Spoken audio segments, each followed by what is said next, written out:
All right, party people, listeners out there in podcast land. Listenville. Yes, welcome to this week's episode of the podcast. I guess that's why you tuned in.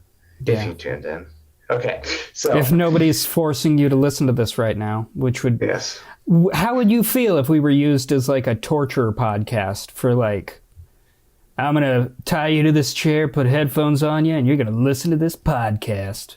Yeah, that'd be yeah, I mean, hey, it's listeners, you know? Anyways, so this week's episode is the 2015 film. It's a romance comedy, sticking with our theme of the month of rom-coms for February, Sleeping with Other People, starring Jason Sudeikis. And I forget her name. Alison Brie. Thank you. Perfect. That's why I have you here, Jake. I'm glad I can help. And we also like to finish each other's sandwiches. Meatball subs. Yeah, okay, pretty close enough. Yeah, there you close. Go. All right, cool. All right, so, thermometer guess from Jake. Oof. You know, this is a hard one because it was an indie, so I don't really know how people would feel about it. I'm going to say the audience score is like 92, and the critic score is like 82. That's going to be my guess. You know, Jake, I love you the best when you're completely wrong. Great. 57% on the audience. Wow. 63% from the critics. So it still comes in barely fresh. Not a rotten one, but okay, not that bad. I enjoyed this one more. This is the first time I've seen this one, and I liked it a lot. The thing that always makes me feel weird is the sleeping around too much when you like have, especially since he basically just ends up cheating. What's his character's name? Jason's Jake. Oh yeah, Jake. That's right. I remember thinking, oh Jake. That's why you wanted us to watch this. Yeah. One. So anyways, he's like sleeping around and everything,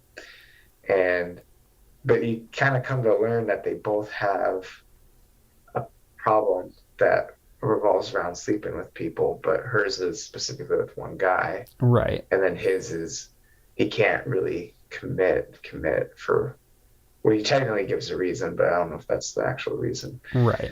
But they also were each other's first. So it's kind of sweet in that weird way that they find each other later. Yeah. It's another time jump. Yes, yeah. In parallel, kind of when Harry met Sally, there was this the one where there was a mention of your Kathy Bates in Misery? Yeah. Was that this one? And then we just did Kathy Bates was in P.S. I Love You. So it's kind of funny. But yeah, there's some parallels between the movies. I think they all had, I forgot to mention this for the last episode, was that they all had mention of, I think of, you want to be the first one I see when you wake up, but they say it differently. Yeah. Like there's just different ways to say it, I think, in all 4 movies for this month. So, yeah. Those are my general first thoughts, at least. Well, I also enjoyed it. I've seen it before. I'll see it again. I really like the chemistry between Jake and Lainey. They kind of really play off of each other well. It's like a fun relationship. It's a fun friendship that starts first. And, I like that they build that relationship, but they get the there's sexual tension there, but it's kind of already been relieved because they've already slept together. Like that's the first thing they do in the movie. True too. So it's more of like a teasing, flirtatious thing rather than it being like the goal at the end of the movie. Not necessarily the goal, but like at the end of the movie, there's the big kiss, or we finally had sex, or we finally get together. Mousetrap. Yeah, they so good. Yeah, I love Jason Sudeikis. Oh man! But they get through that. They're able to kind of, rather than using that as like something that could be used as kind of a device, it's more of like a flirtatious, like inside joke between them both that, they can be comfortable with one another, but not have it go further than that. And then they kind of do act like a couple, but they're also become really good friends. Mhm. Like there was a little bit of that also with When Harry Met Sally. So this is almost in a weird way, just like a different take on that. I feel like. I can get it. Don't you think? It's in New York, much like When Harry Met Sally. Mm-hmm. So the only thing that kind of bugs me about it, which, I mean, it shouldn't, but it does because I'm just kind of an analytical person and I want answers to certain things. That's fine. Like, I don't, like, they're selling their company or whatever, and they're making a fuck ton of money. And that's... I like how that's second to what he cares about. Like when he's trying to get with the kind of like the boss. He like brings in his resignation that she has to sign. So good. Yeah. I don't know why. He's just like, yep, doesn't matter. I don't care about money. Yeah. I just want this. Which, shouldn't we all really live our lives like that? Like, you need money, but he's like, it's not that big a deal. Yeah. I mean, from the beginning, he comes off as a very carefree guy. Like, there's porn on all of his monitors when she's into his room. Yeah. Lainey, I like her as a character. She definitely goes through a bigger change than I think he does. But, oh, shit. I forgot my favorite part of the movie, really. It's when she's telling her boyfriend about the cheating, and he's, like, interrupting her the entire time. And, is it my brother? Was it my brother? Yeah. Oh, who's hotter than my brother? And Adam Brody, and he plays... That was Adam Brody? Yeah, he plays the same kind of character in another movie called Seeking a Friend at the End of the World. And he's like the boyfriend that gets left behind. And, what, does he have a job? Mr. Job? And, yeah, he plays that character really well. And... him just crying on her with, you're just a whore. You're just a whore. Yeah. Like, you're just really funny. But 16 different guys? No. The same guy 16 times. He's like, oh. Yeah. No. Yeah. That was my favorite part. That made me laugh the hardest. When she first tells him, and his main reaction is to just spit on the table. Yeah. He just has to get something out, and he just doesn't know what, so he just spits on the table.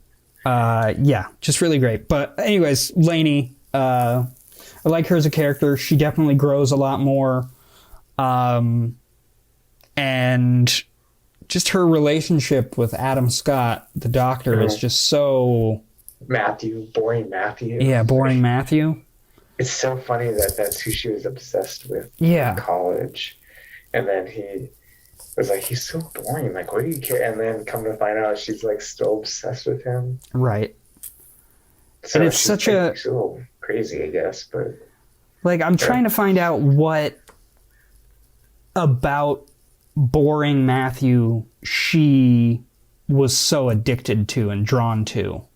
Like, I guess the sex could have been good, but we didn't know that at the beginning because he wasn't answering the door or whatever. Yeah, and she hadn't, done that yet anyway, so... Right. It wasn't that. It was something that drew, Yeah. It might be some sort of... I want to jump towards, like, mental illness that she had, but maybe it was just, like, an addiction. She says that she does talk to her therapist. Yeah. So it maybe wasn't... Because she did say that she cheated on him 16 times, but not with 16 different guys, just with one guy. It's the same guy. So it could have been less of an addiction to sex and more of an addiction to him. Yeah, exactly. Yeah, go on. No, that was pretty much it, because obviously Jake's problem was more just the sex, I think. Yeah. Monogamy. Monogamy for mahogany. I've heard that one before. It's from The Office, but I like it. It is? Yeah. Who says that? Dwight? Andy. Andy, yeah, it would be an Andy thing too. Monogamy for mahogany. Mousetrap. Mousetrap. Yeah. Good one. What else? They hang out. Their friendship blossoms, or grows and all that, and I like it. It also feels real, even though it's kind of goofy and there's some funny things. It feels real. Who plays Jake's friend? Jason Matsukas. Yeah, that guy. Yeah. I've seen him in a few. He's pretty good. Yeah. That relationship as a couple that's already like had kids and stuff, and right. And the I want to do drugs. like I can't. Yeah. Kids. The birthday party is just so good. Yeah. Like there's good chemistry for the entire cast. Like everybody just really plays off each other well, and I like kind of the climax in the restaurant where Mousetrap. Where we realize that Lainey has been addicted to Matthew, but Jake has been addicted to Lainey. Mm-hmm. And, sees the guy, sees Matthew, and just has to go, beat the shit out of him. That was good too. And then I wasn't sure. I was like, is he going to actually press charges, or because he knows like who he's talking about that he's not gonna? But then she comes in and they give her that moment of where she gets to kind of take back the power he's had over her. Whether or not it's been intentional from him to hold it over here, there was moments they showed where it seemed like he intentionally knew he had that on her. Yeah. He meaning Matthew. Yeah. Had it over Lainey. So she got to kind of take that back and then kind of win one for her, Jake. Yeah, and I mean he was a teacher's aide, so like there was that teacher-student relationship. So I feel like he had some kind of control over her, along with her kind of being addicted to him. So for her to get the full like catharsis of being rid of him, and she just went through a lot of change. And I mean, so did he. He kind of realized Jake. Realized what he wanted, and all is right in the world. I feel like this couple stays together. Yeah, I would think that too. It's another one of those where it shows you how life can be messy, but like with all that stuff that happens, there's other things that are more important, I would say. Right. Like the fact that they develop this relationship and get to kind of remove the sexual element from it, sort of, but not entirely, because obviously the attraction's still there. Right. And then in the meantime, they're dealing with their own thing of her, and then Jake with his monogamy issues. But yeah, I mean everybody has their own baggage, and it felt like a very realistic portrayal of a millennial relationship. Yeah. Also, when he does end up sleeping with his boss, that he calls her Lainey's name. Right. I get kind of like how P.S. I love you. She said the wrong name. It's like she's like, do you want to talk about it? And then he does, right? I think is on the last thing, and then he cuts away. But again, it being messy, plus it just shows how, I guess, three-dimensional maybe would be a good word. Adult relationships can really be. It doesn't have to just be, eventually they are dating later, and so I feel bad for her because then he's still obsessed with Lainey. Right. But that's because he's actually in love with her. But, they talked and they communicated and they moved past it, and then, he saw Matthew and it triggered him to just kind of, Yeah. But it wasn't like it wasn't like this happened, this relationship's over. Yeah. It was okay, well, let's talk about this, figure it out, and, move forward. And then he's like hanging out with his kid or her kid. Yeah. And which also makes sense. She's been married, had a kid, like she's gone through certain stuff and it's kind of grown, and he's kind of on the front end of trying to figure out how to be in an adult relationship. Yeah. And I think through their time together, like I think it was like 3 months or 5 months or something like that. Yeah.